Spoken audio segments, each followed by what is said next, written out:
இந்த ரூமை யாரும் திறக்கக்கூடாதுன்னு சேர்மன் ஐயா சொல்லியிருக்காரு. ஹலோ, என் செல்ஃபோன் உள்ளே விழுந்துருச்சுங்க. கதவு திறங்க, நான் எடுத்துக்கிறேன். இருந்தாலும் ஐயா கிட்ட ஒரு வார்த்தை. இப்போ திறக்க போகிறீங்களா இல்லையா?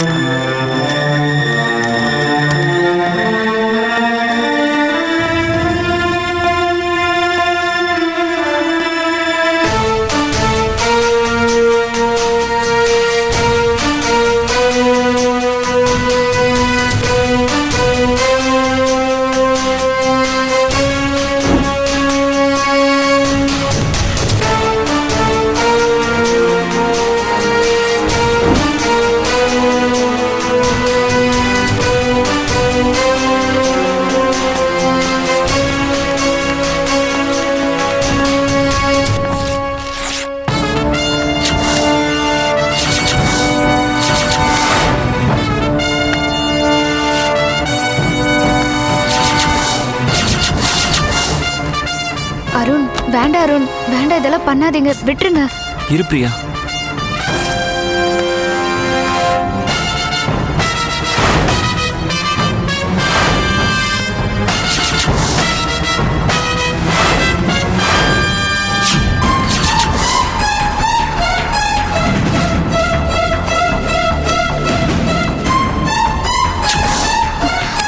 அது பிரிக்காதீங்க. அருண் வாங்க அருண், போயிடலாம் அருண். வேண்டாம் அருண், வாங்க இரு அருண். பிரியா. அருண் வேண்டாம், சொல்றது கேளுங்க, வாங்க போயிடலாம். அருண் வாங்க அருண், சொன்னா கேளுங்க. ஐயோ, யாருக்கு ஃபோன் பண்றீங்க? அருண் வாங்க அருண். சார் வந்துருங்க சார், வேண்டாம் sir. Hello, police station.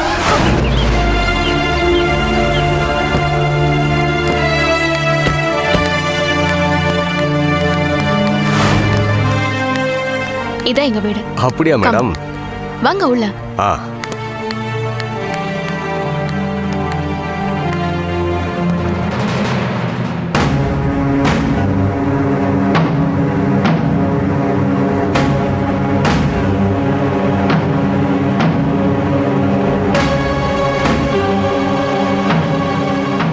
Madam, ரொம்ப பழைய காலத்து வீடா இருக்கு.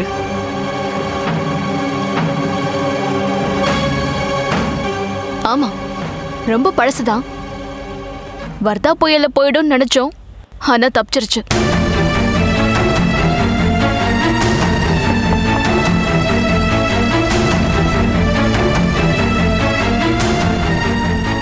மேடம், இந்த தூணெல்லாம் எடுத்துடலாம் மேடம். இதெல்லாம் ஓல்டு ஃபேஷன். இங்க ஒரு பெரிய ஹால் வரும். இங்க சோஃபா, பீன் பேக் போட்டுக்கலாம். செவுத்துல 50 இன்ச்சஸ் LED டிவி மாட்டிக்கலாம். உங்களுக்கு ஹோம் தியேட்டர் செட்டப் பண்ணி தரேன்.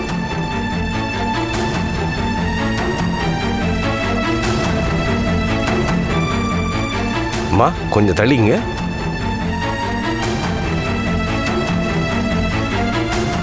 தம்பி இங்க வா.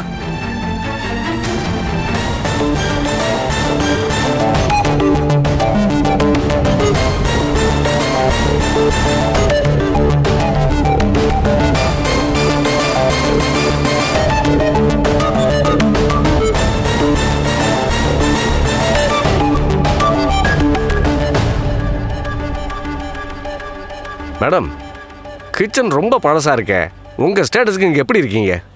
மாடுலர் கிச்சன் போட்டுக்கலாம். ராஜீவா, பொறுமையா இருமா. இனிமே எனக்கு கிச்சன்ல எந்த வேலையும் இல்ல. எல்லாமே எங்க மாமியார் தான் சமைக்கிறாங்க. எதுக்கும் ஒரு ஏசி போட்டு விட்டுருங்க. போட்டுக்கலாம். ஓகே மேடம், போட்டுக்கலாம் மேடம். சார், மெஷர்மெண்ட் எல்லாமே நோட் பண்ணி வச்சிருக்கேன். சரி சரி. பழைய காலத்து ஓட்டு வீடு இது. இதெல்லாம் எடுத்துட்டு கான்கிரீட் போட்டு விட்டுருங்க. பண்ணிக்கலாம் மேடம்.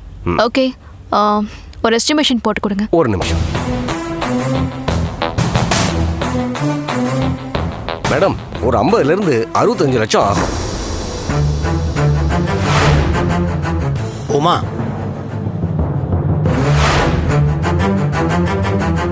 யார் இவரு?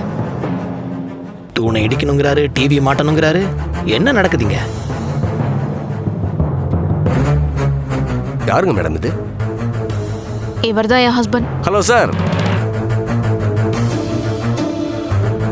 என் பேர் பொன்ராமன். ஆமா, என்ன பண்ண போறீங்க?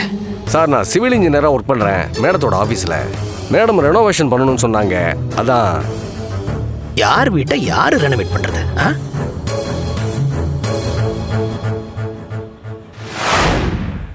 என்ன மேடம் இவர் இப்படி சொல்றாரு? இது உங்க வீடு தானே? அண்ணி, இது வாடகை வீடு அண்ணி. வீட்டு ஓனருக்கு தெரியாம இதை ஆல்டர்லாம் பண்ண முடியாது, பிரச்சனையாகும். இது கூடவா எனக்கு தெரியாது? நான் ஓனர் கிட்ட பேசிட்டேன், வீடை விலைக்கு கேட்டிருக்கேன். கொஞ்சம் டைம் கேட்டிருக்காரு, எவ்வளவு பணம் கேட்டாலும் கொடுத்துடலாம். நமக்கு இந்த வீடு தான் முக்கியம். அக்ரிமெண்ட் சைன் ஆனதும் ஆல்ட்ரேஷன் வேலையை முடிச்சிடலாம். ஒரு ஐடியாக்கு தான் இவரை கூட்டிட்டு வந்து வீட்டை காட்டிட்டு இருக்கேன். சரி, நீ வீட்டை காட்டின வரைக்கும் போதும். சாரை கிளம்ப சொல்லு. சரி, நீங்க கிளம்புங்க, நாளைக்கு ஆஃபீஸ்ல பேசிக்கலாம். வரேன் சார். சரிங்க மேடம், அப்போ நாங்கள் வரோம் மேடம். ஓகே, பாப்பா. ஓகே சார், வரேன் மேடம். உமா, அவங்களுக்கு கொஞ்சம் நிக்க சொல்லு, காஃபி குடிச்சிட்டு போட்டும், பாவம். இல்ல வேண்டாம், அவங்க போட்டும். ராஜு மறைக்கிறான். அண்ணி, ஒரு நிமிஷம்.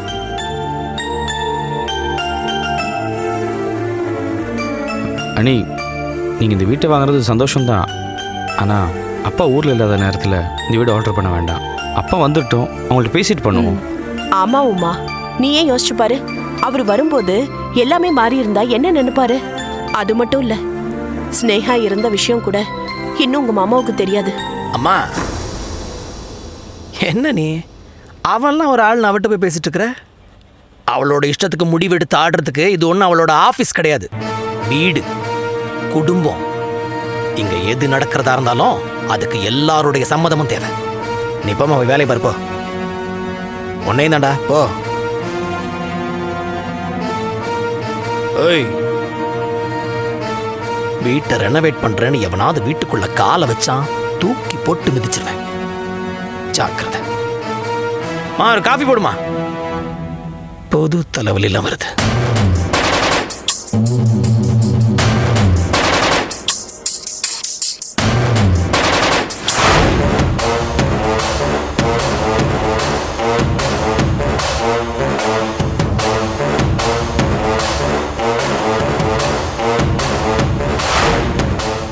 அவசரப்பட்டுட்டீங்க. போலீஸ்க்கு நீங்க ஃபோன் பண்ணிருக்க கூடாது. கண்ணுக்கு எதிர்க்க தப்பு நடக்குது, அதை கண்டு காணாம இருக்க சொல்றியா? நான் கிராமத்துல பிறந்து வளர்ந்துவேன். அநியாயம் நடக்கும்போது என்னால சும்மா வேடிக்கை பார்த்துட்டு இருக்க முடியாது பிரியா. ஐயோ, அதுக்கு இல்ல, விக்ரம்க்கு தெரியாம இதெல்லாம் நடந்திருக்காது. அவரே கண்டுக்கல, நமக்கு எதுக்கு வம்பு? விக்ரம் அவங்க அப்பா மேல மரியாதை வச்சிருந்திருக்கலாம். சேர்மன் என்ன பண்ணாலும் அவன் கண்டுக்காம இருந்திருக்கலாம். என்னால அப்படி இருக்க முடியாது. இந்த விஷயம் வெளியே தெரிஞ்ச பெரிய பிரச்சனை ஆயிடும். சேர்மன் ஜெயில இருந்து வெளியே வந்து கொஞ்ச நாள் தான் ஆகுது. கோபத்துல உங்களை ஏதாவது பண்ணிட்டா? என்ன பண்ணிட போறாரு? என்ன கொன்றுவாரா? உயிருக்கு பயந்து கோழையா வாழ்றதை விட வீரானா செத்து போறது எவ்வளவோ மேல். இது பாருங்க, பிரச்சனை அது இல்ல அருண். நீங்க பாட்டுக்கு போலீஸ் கேஸ்னு போனா நீங்க யாரு, உங்க குடும்பம் என்னன்னு சேர்மன் விசாரிப்பாருல்ல. அப்படி விசாரிச்சா நீங்க அவர் பையனை தெரிஞ்சிரும். அதுக்கப்புறம் உங்களுக்கு தானே பிரச்சனை. இல்ல, என்ன நடந்தாலும் சரி, இந்த விஷயத்தை நான் சும்மா விட போறதில்ல.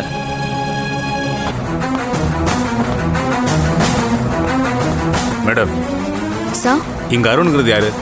எங்க எம்டி சார். என்ன விஷயம்? ஃபோன் பண்ணியிருந்தாரு. அப்படியா? அந்த ரூம்ல இருப்பாரு. தேங்க்யூ. வாங்கயா.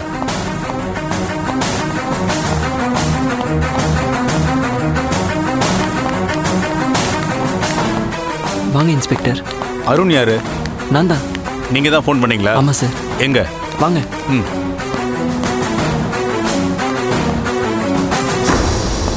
பாருங்க சார், பெட்டி பெட்டியா கோல்ட் பிஸ்கெட், ரூபா நோட்டு, பிரவுன் சுகர்னு. இதெல்லாம் அந்த பெருமாளோட ஆளுங்க தான் சார் இங்க கொண்டு வந்து வச்சாங்க.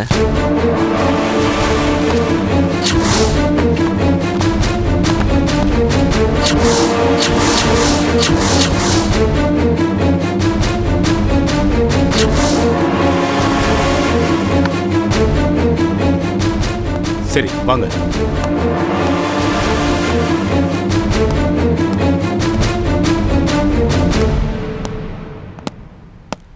கான்ஸ்டபிள், இது எல்லாத்தையும் வண்டியில் ஏற்றி ஸ்டேஷனை கொண்டு போங்க. Okay sir. அருண், பெருமாள் சட்டவிரோதமா நிறைய பிசினஸ் பண்றாருன்னு தெரியும். ஆனா அதுக்கு ஆதாரம் இல்லாம இருந்தது. இப்போ உங்க மூலமா கிடைச்சிருக்கு. அவனை விட போறதில்ல. யாரும் சட்டத்தை ஏமாத்த முடியாது. இதுக்கெல்லாம் பெருமாள் பதில் சொல்லி ஆகணும். சார் உடனே நடவடிக்கை எடுங்க சார். எங்க வேணாலும் வந்து நான் சாட்சி சொல்ல தயாரா இருக்கேன். அருண், நீங்க ஸ்டேஷனுக்கு வந்து ஒரு கம்ப்ளைண்ட் எழுதி கொடுங்க. அதை வச்சு தான் நாங்க அவரை அரெஸ்ட் பண்ண முடியும். கம்ப்ளைண்ட் தானே சார்? நான் இப்பவே தரேன் சார். Okay, good.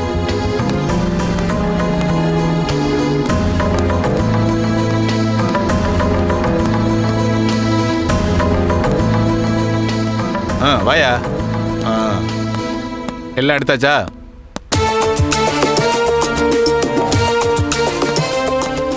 நாங்க ஸ்டேஷன் போறோம், நீங்க பின்னாடியே வந்துருங்க. சரிங்க சார்.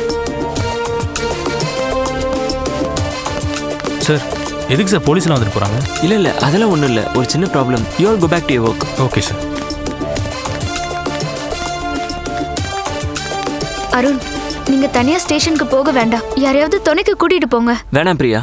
சேர்மேனை பொறுத்த வரைக்கும் இதெல்லாம் என்னோட வேலையாவே இருக்கட்டும். வேற யாராச்சும் இதுல சம்மந்தப்பட்டிருக்காங்கன்னு தெரிஞ்சா அவரோட கோவம் அவங்க மேலேயும் திரும்பும். நானே பாத்துக்கிறேன். இல்ல அருண், நான் வேணா கூட வரட்டா? நீங்க யாரும் இதுல சம்மந்தப்பட வேணாம் பிரியா. நான் பாத்துக்கிறேன். என்னால் இதை தனியா சமாளிக்க முடியும். அவங்க எல்லாரையும் வீட்டுக்கு கிளம்ப சொல்லிடு. நீயும் கிளம்பு. நான் போலீஸ் ஸ்டேஷன் போய் கம்ப்ளைண்ட் பண்ணிட்டு அப்புறமா உனக்கு கால் பண்றேன். ஓகே?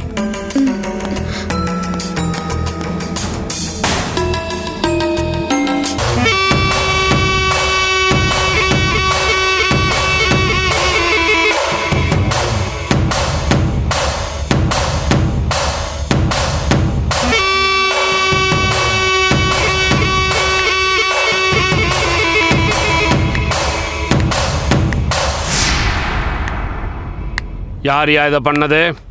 அவன் பேர் அருண். ஆபீஸ் நிர்வாகம் பூரா அவன் தான் பாக்குறானா. விக்ரம்க்கு வராத தைரியம் அவனுக்கு எப்படி வந்தது? அந்த ரூமுக்குள்ள அவன் எப்படி போனான்? ரூமை திறந்து உள்ள என்ன இருக்குன்னு பார்த்துருக்கான். உடனே ஸ்டேஷனுக்கு ஃபோன் பண்ணி சொல்லிட்டான். தகவல் வந்தது நான் பதறி போயிட்டேன். சரக்கெல்லாம் அங்கே இருந்தால் பிரச்சனை ஆகிடும் தான் எல்லாத்தையும் இங்கே எடுத்துகிட்டு வந்துட்டேன். கலை ஐயா, எல்லாத்தையும் எடுத்து உள்ள வை. சரிங்க. எடுங்கடா. ஐயா, இப்போ என்ன பண்ணுறது? அதான் கம்ப்ளைண்ட் கொடுத்துட்டான்ல, எஃப்ஐஆர் போட்டு என்ன அரெஸ்ட் பண்ணு. ஐயா, உங்கள் உப்பு தின்னுட்டு உங்களுக்கு துரோகம் பண்ணுவேனா ஐயா? நம்ம விஷயம் தெரிஞ்ச ஒருத்தன் இருக்கவே கூடாதுடா. வெளியே போயிட்டானா பிரச்சனை ஆகிடுன்னு ஸ்டேஷனுக்கு வர சொல்லிட்டு தான் வந்திருக்கேன். சொல்லுங்கய்யா, என்ன பண்ணலாம்? கஞ்சா கேஸ் போட்டு ஒரு 6 மாதம் உள்ள தள்ளட்டுங்களா ஐயா?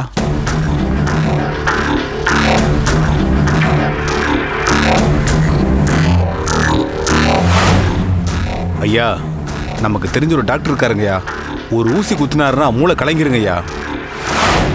அப்படியே பேஷண்ட் ஆக்கி ஹாஸ்பிட்டலில் தள்ளிடலாம். என்ன சொல்கிறீங்க? பையன் விக்ரம் அவன் பேரில் ரொம்ப நம்பிக்கை வச்சுட்டான். அதுதான் கொஞ்சம் யோசிக்க வேண்டியதாக இருக்குது. ஐயா, பையன் துருன்னு இருக்கான். நியாயம் அநியாயம்னு பேசிகிட்டு இருக்கான்யா. அவனை விட்டா மீடியா அது இதுன்னு போயிடுவான்யா. பிரச்சனை உங்களுக்கு மட்டும் இல்லை, எங்களுக்கும் தான். ஐயா, பல கோடி ரூபாய் சரக்கு வேற, பார்த்துக்கங்க. சரி, நான் பார்த்துக்கிறேன். நீ கிளம்பு. என்ன பண்ண போறீங்க? அவசியமா உனக்கு சொல்லணுமா? அது இல்லைங்கய்யா, எது பண்ணுறதா இருந்தாலும் உடனே பண்ணிடுங்க. அவன் உயிரோடு இருக்கிற ஒவ்வொரு செகண்டும் நமக்கு தான் ஆபத்து. வரங்கய்யா.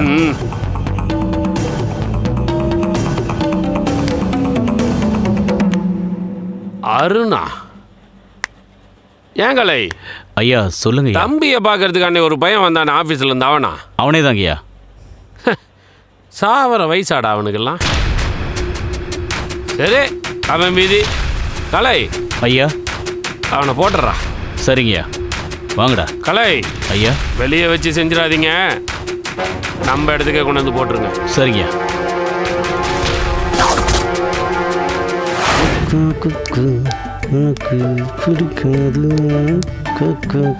பாண்டியன், யாரது? ஓ, நீங்களா? வாங்க வாங்க. எப்படி இருக்கீங்க? நாங்கள் ஃபோன் பண்ணிகிட்டே இருந்தோம், நீங்கள் எடுக்கவே இல்லை. ஃபோன் பண்ணீங்களா? வேலையாக இருந்தல்ல, அதான் எடுக்காம விட்டுருப்பேன். இல்லை, நீங்கள் கபிலனை கூட்டிகிட்டு வரேன்னு சொன்னீங்க, அப்புறம் நீங்கள் வரவே இல்லை. அப்படியா சொன்னேன்? இருக்காதே சார். என்ன பாண்டியன், உன் பேச்சு ஒரு மாதிரியா இருக்கு? என்ன சார், சரக்கு போட்டு பேசிட்டு இருக்கேன்னு நினச்சிங்களா? பகலில் சரக்கு போடுற பழக்கலாம் எனக்கு இல்லை சார். இதப்பா, கபில் என்ன எங்களுக்கு தத்து கொடுக்கறதா சொன்னேன். என்னாச்சு? என்னாச்சு? நீங்கள் வந்தீங்க, பணம் தரேன்னு சொன்னீங்க, கபிலன் தத்து கேட்டீங்க, போயிட்டீங்க. அதுக்கப்புறம் என்ன சார் ஆச்சு? இந்த பாருங்க சார், நாங்க ரொம்ப எதிர்பார்ப்போட வந்திருக்கோம். விளையாடாதீங்க பாண்டியன் ப்ளீஸ். கபில எங்க இருக்கான்? அவங்க மாமா மயில் வாங்கின எங்க வீட்டுக்கு வந்தார். பையன் எங்ககிட்ட இருக்கிறதா நினைச்சிட்டு இருக்காரு. இங்க பார், அவங்க அம்மாவுக்கே தெரியாம பையனை நீ தூக்கிட்டு வந்ததா சொன்னாரு. அப்படியா சொன்னா? இருக்காத. சரி, இப்போ அதுக்குண்ணே இங்க பாருங்க, கபிலனை பார்த்த நாள்லேருந்து எனக்கு அவன் ஞாபகமாவே இருக்கு. நீங்க தத்து கொடுக்குறேன்னு சொன்னதும் நாங்க ரொம்ப சந்தோஷமா இருந்தோம். இப்ப திடீர்னு மாத்தி பேசுறீங்க. அவங்க மாமா வேற வந்து என்னென்னவோ பேசிட்டு போறாரு. இதை பாருங்க, நான் உங்களுக்கு தத்து கொடுக்குறேன்னு சொன்னது வாஸ்தவம் தான், ஆனால் இப்போ முடியாது. ஏன்? அவங்க அம்மா ஒத்துக்க மாட்டேன்றாங்களா? அவ யாரும் ஒத்துக்க இருக்கு? நான் நினைச்ச கபிலன் இப்போ அவங்க கூட அனுப்பிப்பேன். அப்புறம் என்னங்க, அவரே சொல்லிட்டாரு, பணத்தை கொடுத்துட்டு அவனை கூட்டிட்டு போயிடலாங்க. ப்ளீஸ் ப்ளீஸ், நீங்க கபிலனை கூப்பிடுங்களேன், எனக்கு அவனை பார்க்கணும் போல இருக்கு.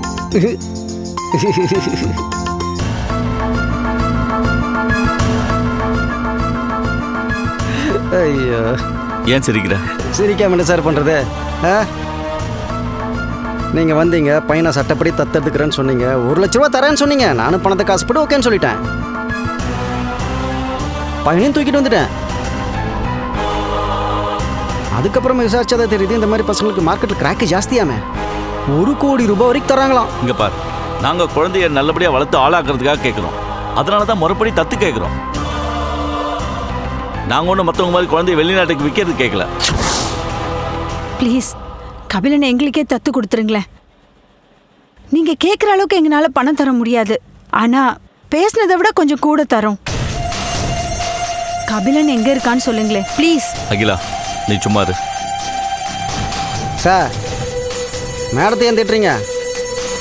சரி, கடைசி உங்ககிட்ட கேட்குறேன், எவ்வளோ பணம் தருவீங்க?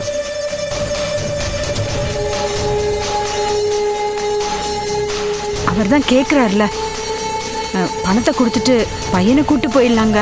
வேண்டாமா, பணத்துக்காக சொந்த பையனையே வேலை பேசுறவன் நாம பணத்தை கொடுத்து பையனை கூட்டு போனோம்னா நாளைக்கு எப்பெல்லாம் இவனுக்கு பணம் தேவைப்படுதோ அப்பெல்லாம் நம்மளை பிளாக்மெயில் பண்ணுவான். வேண்டாம். இல்லைங்க, என்னால கபிலனை மறக்க முடியல.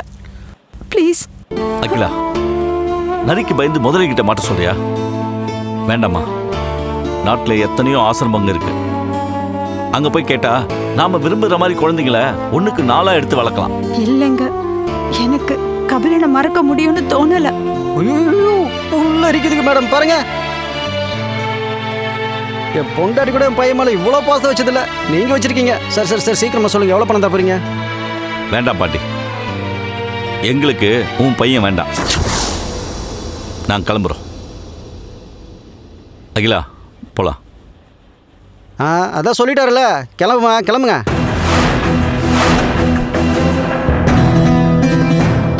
அகிலா, நான் சொல்றதை கேளு. இந்த ஆளு சரியில்லை, நாம போலாம். இவர் பெரிய கலெக்டர், எனக்கு சர்டிஃபிகேட் கொடுத்துருக்காரு. பாய் வழியில பாத்தியா எப்படி பேசுறான்? பாத்தியா? வா போலாம்.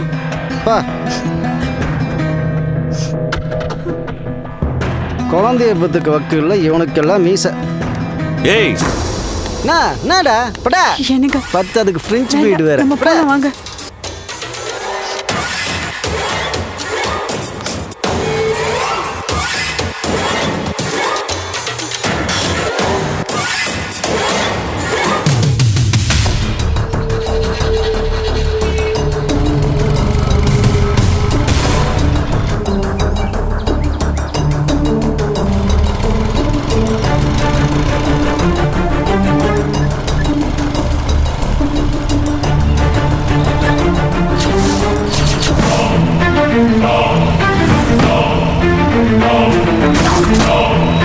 No.